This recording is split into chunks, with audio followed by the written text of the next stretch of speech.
A woman in white drifts along the riverbank. Her hair hangs in tangled strands, her face pale in the moonlight. And then comes the cry, chilling, unforgettable. Her children are gone. She wanders forever, searching for them in the dark waters. This is La Llorona, the weeping woman. A story whispered to children across Mexico and the Americas. A ghost who punishes, who mourns, who warns. A tale said to be 500 years old. But that is not the whole truth. Because beneath this story lies another, one older than the Spanish conquest itself. A voice that echoes from the temples of Tenochtitlan. A prophecy wrapped in the weeping of a goddess. And when we follow her cry, we discover a secret stretching back nearly 1,000 years. Journey with me into the legend of La Llorona, the 1,000-year-old secret behind the weeping woman. The version most know begins not in an empire, but in a village. There was once a woman of rare beauty. Some say she was indigenous, others say Spanish, but all agree her face turned every head. She caught the eye of a nobleman, a man above her station, and he fell deeply in love. For a time they were inseparable. They had children together, a family born of passion. But as the years passed, the nobleman's affections faded. He abandoned her for a woman of his own class. Heartbroken, humiliated, the young mother wandered in despair, and in a moment of anguish, she did the unthinkable. She led her children to the river and drowned them. When she realized what she had done, grief consumed her. She wept until she herself died, some say, at her own hand. And from that night on, she was condemned to walk the riverbanks, weeping for her children, searching for them in vain. Parents warned their children, never stray too close to the water after dark, or La Llorona will mistake you for her lost child and drag you into the river. The legend of La Llorona appears in colonial chronicles. By the late 16th century, Spanish priests and poets recorded tales of a weeping woman haunting the lakes and canals of Mexico City. To them, she was a warning spirit, a ghostly punishment for sin. But even then, whispers said she was older than the conquest, that the cry of La Llorona had already echoed in the streets of Tenochtitlan before the Spaniards came. The Franciscan friar Bernardino de Sahagún, one of the great chroniclers of Aztec life, recorded that on the eve of the Spanish conquest, the people heard the voice of a woman in white crying out, "Oh, my children, we must flee far away. Oh, my children, where shall I take you?" To the Aztecs, she was not a nameless ghost. She was Cihuacoatl, the serpent woman, a goddess of motherhood and midwives. And her tears were an omen of catastrophe. Long before Spaniards set foot in the Valley of Mexico, the Nahua people told of Cihuacoatl, the serpent woman. She was both divine mother and terrifying omen. Cihuacoatl was said to walk the streets at night, her cries piercing the silence. She lamented the fate of her children, not just her own, but the children of an empire. Some accounts describe her carrying a cradle, wailing for infants she had lost. Others claim she appeared as a tall woman in white, her face veiled, her sobs echoing across the canals of Tenochtitlan. To the Aztecs, this was no ordinary ghost. She was a goddess of midwives, childbirth, and motherhood, but also of death and sacrifice. Her presence was unsettling, for she moved between two worlds, life and death, creation and destruction.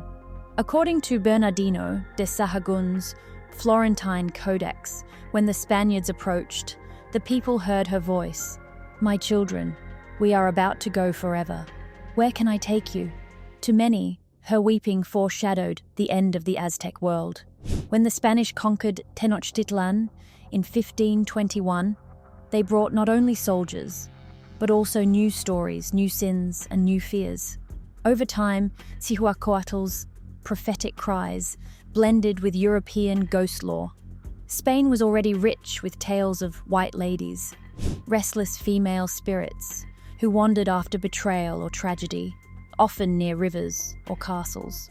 In these stories, A woman who committed a sin in life was doomed to wander in death, unable to find peace. The colonizers looked at the Aztec weeping goddess and heard something familiar. They reframed her.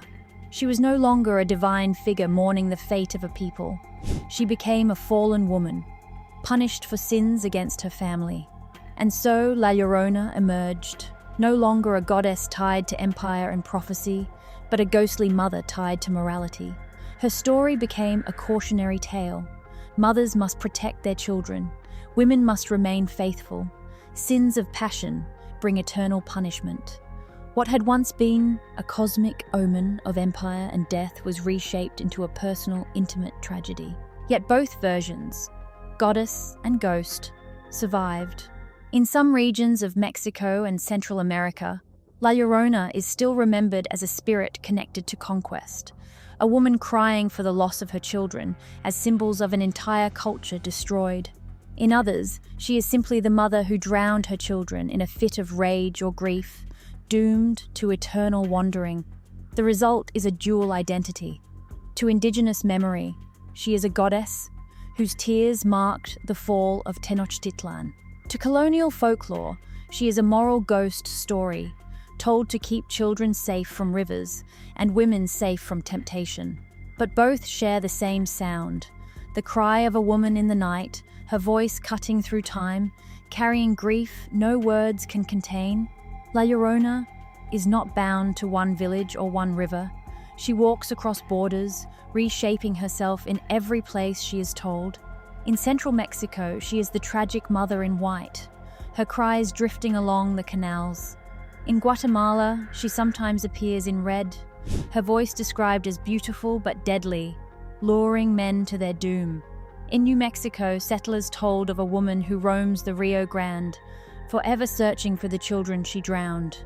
In Puerto Rico and Venezuela, echoes of La Llorona mix with local spirits, often as women betrayed by unfaithful lovers. Transformed into ghosts of vengeance and despair, the core remains the same: a woman, a loss, a river. Her story flows like the water itself, branching into countless tributaries, yet always recognizable. But La Llorona is not unique to the Americas. Her voice belongs to a larger family of myths, repeated across time and continents. In ancient Greece, there was Niobe, a queen who boasted of her many children and insulted the goddess Leto. In punishment, Apollo and Artemis struck them down. Niobe fled to the mountains, where her grief was endless.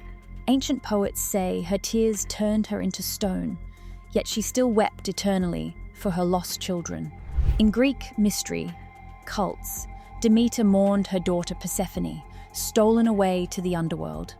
Her cries echoed across the land, and her grief brought winter. Only when Persephone returned did spring bloom again. In Europe, ghostly women known as white ladies drift through castles and riversides. Betrayed by lovers or cursed by sins of passion, they wander weeping, bound to the places of their deaths. Their pale gowns and midnight cries mirror La Llorona's almost exactly. Even in the Philippines, there is the White Lady of Balete Drive, said to appear to drivers at night, weeping, clad in white. The archetype is unmistakable. Across cultures we find the same figure, a woman whose grief becomes eternal, whose tears echo beyond the human world.